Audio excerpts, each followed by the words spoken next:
And that is Capture the Resolution, which is the final. Welcome everyone to check-in number 2 for the Outcasters. The very first videos that I ever did were about storytelling. The first videos I ever did for YouTube.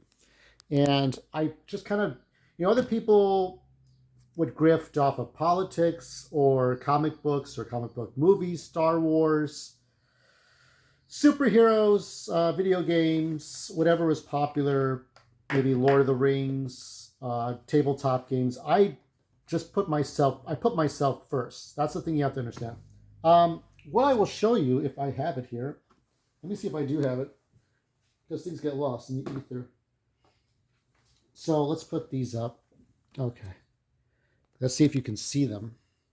So if you can see properly, maybe you can't, but this is, and let's get a light. Let's get a light. Give me a light here. So, because you can't see too well. These are the 5 characters if you watched my video last night for Capture the Leader or Capture the Alien, I think it's Capture the Alien. That's like, so Rosemary and Zetro hug, which is the opposite of what happened in the last story I told, Gray Patriarchy, which was dealing with these two like at each other's throats, butting heads, and then they both die. But they both die in the post-apocalypse. Here, that never happened, but they remember that it might have happened, and so they resolve. And these are the 5 characters that I started out with in August of 2000. And from August of 2000, boy, did they really evolve. They evolved into like less than human elements here, but they have evolved into broken people, like handicapped broken people. And that's what I wanted to, that was my focus on all this. So that's what I wanted to do with that. Also, shaky cam, okay. Here is the art that I did for this particular story. Both of them for this particular story, but this one more.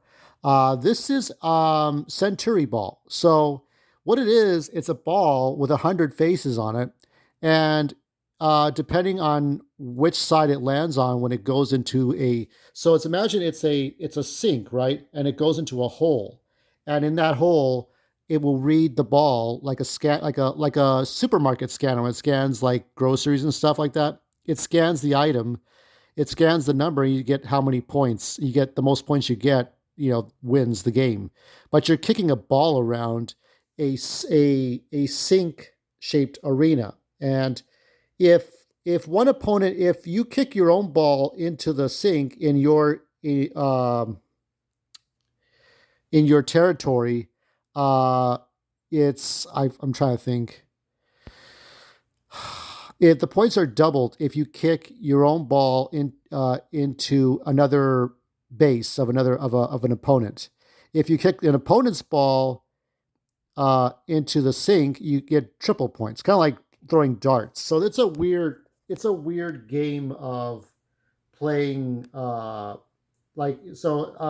give you an immediate, it's this 100 die that you see here. So it's all these numbers, and so with that, it will read it. And so let's say you get, let me see here. That's that right there. It's supposed to be 55. It's obviously, I'm facing the camera this way, but 55 points. So you get 55 points. If you're kicking another opponent's ball, it'd be, I think it's triple, right? So it's 165 points. So it goes up, the points go up, they triple or they double. But you're trying to kick mostly trying to kick your ball into your base, but the balls are released, and so if a ball goes into the hole and nobody kicked it in, it doesn't count. So you have referees and such. So I made up the game. The idea for the art was that it goes around in a circle, right?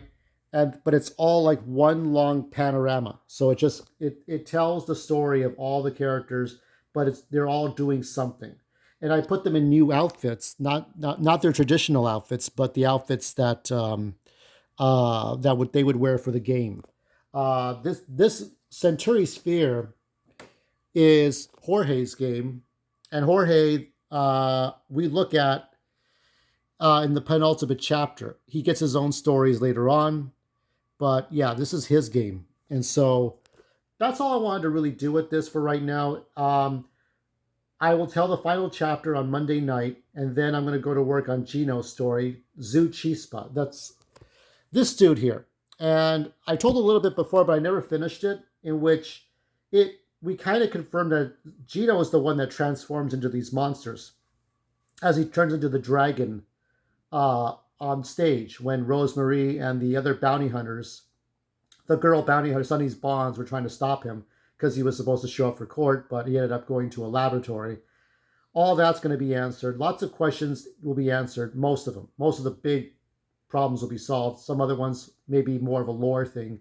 You're never going to answer all the lore questions in one story, even if they're all connected or interconnected. Some are going to be from another character's point of view. So it's just rather than do a detour, you just go straight into that other story and you can read from there.